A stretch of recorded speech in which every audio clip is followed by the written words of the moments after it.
Right, this is what I'm talking about. Welcome Pakbet to vegetables, LuvLiNes. which I'm going to saute with a garlic, onion, tomato, 1 piece of tomato, and I'll see you soon, Mama.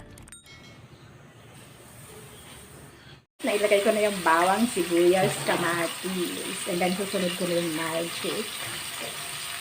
And ayan, nahalo ko na yung bawang, sibuyas, kamatis sa mantika.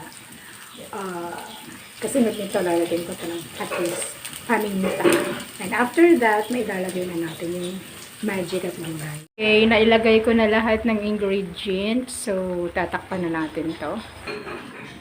Ayan.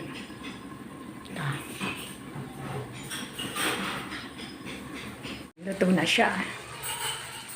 Pinatay ko na para yung init ng heat conduction plate na lang ang mag-ilim sa kanya.